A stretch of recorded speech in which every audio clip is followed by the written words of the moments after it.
அந்த அனாதி தேவனாய் இருக்கிறவர், இருந்தவர், இருக்கிறவர், வரப்போகிறவர், இந்த மூன்றும் சேர்ந்ததுதான் அனாதி தேவன், நித்தியம். பொதுவாக நாம் ரெண்டு காரியங்களை செய்கிறோம். ரெண்டு காரியங்களை குறித்து நாம் பார்க்கிறோம். ஒன்று, வந்தவர், அதாவது இருந்தவரை குறித்து நாம் அதிகமாக கான்சென்ட்ரேட் பண்ணுகிறோம். இந்த நாள் முழுக்க முழுக்க இருந்தவரை குறித்து. இது வந்து ஆக்சுவலாக பிறந்தார்னு சொல்கிறோம். பிறந்தார் என்பது இறந்த காலம். நாங்கள் பிறந்ததை இறந்ததுன்றீங்களேன்னு கேட்குறீங்களா?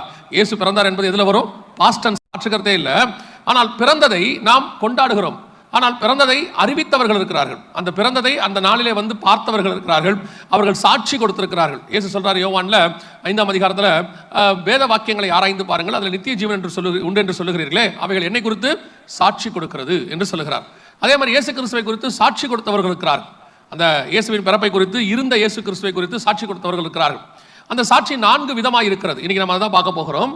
வந்த இயேசு, இருந்த இயேசு, அவரை குறித்து 4 விதமான சாட்சிகள் இருக்கிறது. என்ன ஒரு ஆச்சரியம் கேட்டீங்கன்னா, வந்த இயேசுவை குறித்தும் சாட்சி இருக்கிறது, இருக்கிற இயேசுவை குறித்தும் சாட்சி இருக்கிறது, வரப்போகிற இயேசுவை குறித்தும் சாட்சி இருக்கிறது.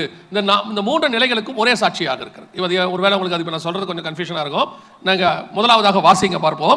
மத்தேயு எழுதின சுவிசேஷம் 2ஆம் அதிகாரம் 4 முதல் 6 வசனங்களை வாசிங்கள் பார்ப்போம். அவன் பிரதான ஆசாரியர், ஜனத்தின் வேதபாரகர் எல்லாரையும் கூடி வரச் செய்து, கிறிஸ்துவானவர் எங்கே பிறப்பார் என்று அவர்களிடத்தில் விசாரித்தார். அதற்கு அவர்கள், யூதேயாவில் உள்ள பெத்லஹேமிலே பிறப்பார். அதேனென்றால், யூதேயா தேசத்தில் உள்ள பெத்லஹேமே, யூதாவின் பிரபுக்களில் நீ சிறியதல்ல, என் ஜனமாகிய இஸ்ரவேலை ஆளும் பிரபு உன்னிடத்திலிருந்து புறப்படுவார் என்று தீர்க்கதரிசியினால் எழுதப்பட்டிருக்கிறது என்றார்கள்.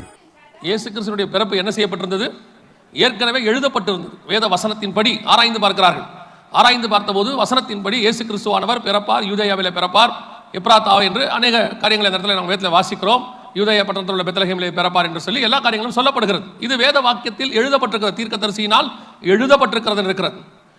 ஆனால் இந்த எழுதப்பட்ட காரியத்தை படித்த ஏரோதும் அந்த எருசலேம் நகரத்தாரும் என்ன செய்தார்களாம்? கீழே நீங்கள் வாசிக்கும் போது, அவர்கள் சாஸ்திரிகளை அழைத்து, நீங்கள் போல் பிள்ளையை கண்டு எங்களுக்கு சொல்லுங்க, நாங்களும் வந்து பணிந்து கொள்ளும்படி.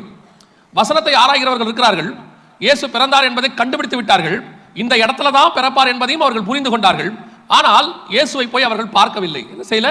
பார்க்கவில்லை. அவங்க சொல்றாங்க, நீங்க போங்க, போய் பார்த்துட்டு வந்து சொல்லுங்க, நாங்களும் சொல்லுகிறோம். யோசிச்சு பாருங்க, யூதருக்கு ராஜா பிறந்திருக்கிறார், அந்த நாட்டுக்கே ராஜா பிறந்திருக்கிறார்.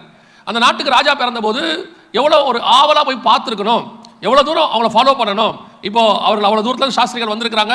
ஏறக்குறைய 1.5 ஆண்டு காலம் நடந்திருக்குது. ஏரோது சாஸ்திரிகள் சொன்ன கணக்கின்படி ஏறக்குறைய 1.5 வயதுக்கு உட்பட்ட பிள்ளைன்னு இருக்கிறது. அப்படியே காரியங்களை ஆராய்ந்து பார்த்து வசனத்திலிருந்து கண்டுபிடிச்சாங்க. கிறிஸ்தவர்களுக்கு வசனத்தை ஆராய்வதில் ஒன்றும் குறைச்சல்லாம் கிடையாது. ஆனால் அந்த வசனத்தில் சொல்லப்பட்டிருக்கிற இயேசுவை நீங்கள் கண்டுபிடித்தீர்களா? அதான் இங்கே முக்கியம். வசனத்தில் சொல்லப்பட்டிருக்கிற இயேசுவை கண்டுபிடிச்சோமா அப்படின்னு கேட்டா, இன்னைக்கு அந்த வசனத்தின்படி படிக்கிறோம், பார்க்கிறோம், எல்லாம் செய்யறோம். ஆனால் இயேசுவை வசனத்தில் நாம் பார்க்கிறது இல்லை. காரணம், அவர்களுக்கு இன்ஃபர்மேஷன் இருக்கிறது. அந்த வசனத்தில் என்ன இருக்கு? இன்ஃபர்மேஷன், வாக்குத்தத்தம் இருக்கு. இப்போ ஜனவரி மாதம் 1ஆம் தேதி வரப்போகுது, வாக்குத்தத்தத்தை வாங்கிடுவீங்க. 2026க்கான வாக்குத்தத்தம்.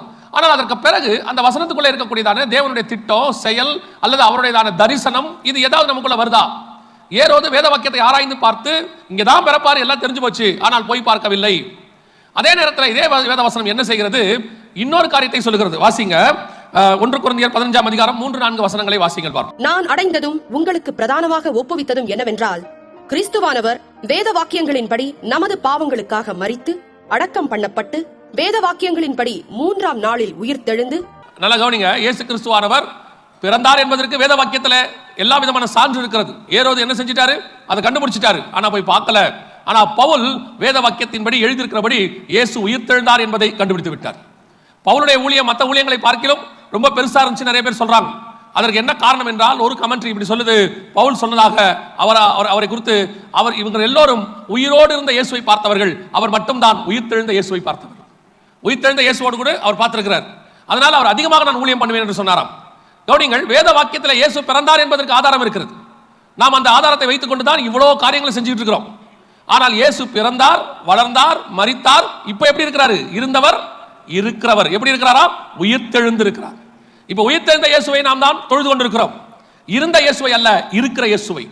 இப்ப நம்மோடு கூட இருக்கிற இயேசுவை தான் நாம் பார்க்கணும். we are not the past tense people, we are the present tense people. நாம் இப்போது இருக்கக்கூடியதான இயேசுவை பார்க்கணும், உயிர்த்தெழுந்த இயேசுவை பார்க்கிறோமா? இயேசு கிறிஸ்து உயிரோடு கூட இருந்தார் என்பது வேறு, அதில் மாற்றுக்கிறதே இல்லை. ஆனால் வசனம் சொல்றது உயிர்த்தெழுந்த இயேசு. இந்த இருந்த இயேசுக்கும் இருக்கிற இயேசுக்கும் என்னங்க வித்தியாசம் அப்படி கேட்டீங்கன்னா, இயேசு கிறிஸ்து மாம்சத்தில் பிறந்தார், பெத்லஹேமிலே பிறந்தார், மரித்தார், எல்லாம் ஓகே. இப்ப உயிர்த்தெழுந்த பிறகு அவர் யூதருக்கு ராஜா அல்ல, உயிர்த்தெழுந்த பிறகு அவர் மரியாளின் மைந்தன் அல்ல, உயிர்த்தெழுந்த பிறகு அவர் தச்சனின் மகன் அல்ல, உயிர்த்தெழுந்த பிறகு அவர் இயேசு அல்ல, உயிர்த்தெழுந்த பிறகு தேவகுமாரனாய் மாறி உங்களுக்கும் எனக்கும் சர்வ லோகத்துக்கும் தேவனாக இருக்கிறார்.